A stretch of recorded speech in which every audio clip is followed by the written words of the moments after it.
Hello friends, ഞാനിന്നൊരു cooking video ആണ് share ചെയ്യുന്നത് കേട്ടോ. മത്തങ്ങ വെച്ചിട്ടൊരു കറിയാണ് ഞാൻ ഉണ്ടാക്കിയിരിക്കുന്നത്. മത്തങ്ങയും പരിപ്പും കൂടെ ചേർന്ന് ഒരു പുളിങ്കറി, മത്തങ്ങ പുളിങ്കറി എന്ന് പറയുക. ചിലർ തേങ്ങയൊക്കെ അരച്ച് വയ്ക്കും. ഞാനിപ്പോൾ ഇന്ന് പരിപ്പിട്ടാണ് വെച്ചേക്കുന്നത് കേട്ടോ. അപ്പോൾ അതിന് വേണ്ടിയിട്ട് കുറച്ച് പരിപ്പ് കഴുകിയെടുത്തിട്ടുണ്ട്. അതിനകത്തേക്ക് കുറച്ച് വെള്ളം ഒഴിച്ചിട്ട് കുറച്ച് വെളിച്ചെണ്ണ ഒഴിച്ച് മഞ്ഞൾപ്പൊടി ഇട്ട് കറിവേപ്പിലിട്ട് വേവിച്ചെടുക്കും. ഈ വെളിച്ചെണ്ണ ഒഴിക്കണത് എന്തിനാണെന്ന് വെച്ച് കഴിഞ്ഞാൽ ഇങ്ങനെ വിസിൽ വരുമ്പോഴത്തേക്ക് ഇങ്ങനെ അതിൻ്റെ പുറത്തൊന്നും ആവാതിരിക്കാൻ വേണ്ടിയിട്ടാട്ടോ. അപ്പോൾ അതിങ്ങനെ ചീറ്റി പോവുമൊന്നുമില്ല. അപ്പോൾ കുറച്ച് കറിവേപ്പിലയും കിട്ടിയിട്ട് കുക്കറിൽ വേവിച്ചെടുക്കാം.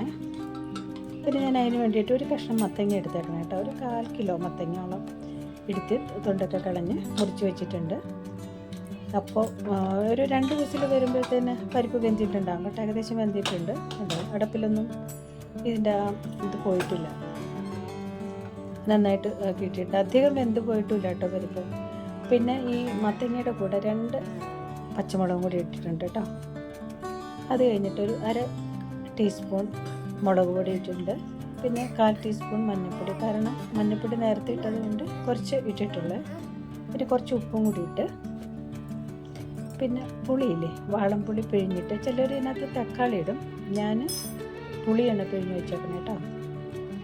ഒരു ചെറിയ കഷ്ണം പുളി പിഴിഞ്ഞ് വെച്ചിട്ടുണ്ട്. ഇത് കുറച്ച് വെള്ളം കൂടി ചേർത്തിട്ട് വേവിച്ചെടുക്കാം. ഒരു വിസിലിൻ്റെ ആവശ്യമുള്ളൂ. എന്നിട്ട് ആ വിസിലൊക്കെ പോയി കഴിഞ്ഞിട്ട് എടുത്ത് കഴിഞ്ഞാൽ പാകത്തിന് വെന്തിട്ടുണ്ടാവും. ഒരുപാട് വെന്ത് കഴിഞ്ഞാൽ ഇതിങ്ങനെ കുഴഞ്ഞു പോകും.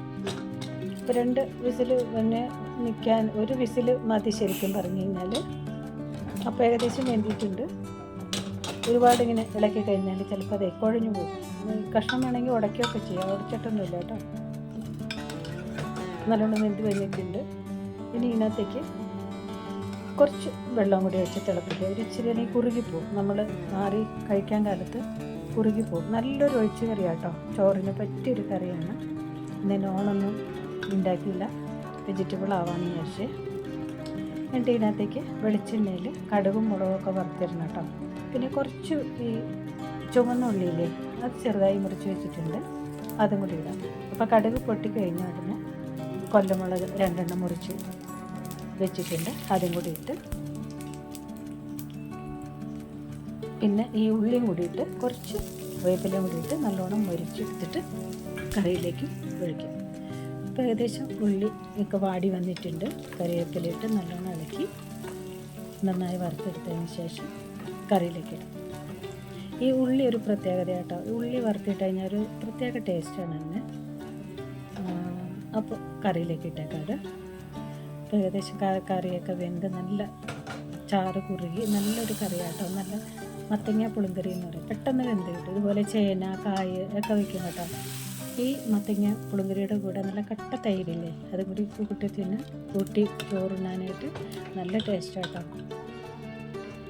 പിന്നെ ഞാനതൊരു പാത്രത്തിലേക്ക് ഇടുവാണ്. നല്ല സ്വാദുള്ളൊരു ഒഴിച്ചുകറിയാണ്. അപ്പോൾ ഇഷ്ടമായെങ്കിലേ ലൈക്കും കമൻറ്റൊക്കെ ചെയ്യണം കേട്ടോ. അപ്പോൾ അടുത്തൊരു വീഡിയോ ആയിട്ട് വരാം. Okay, thank you.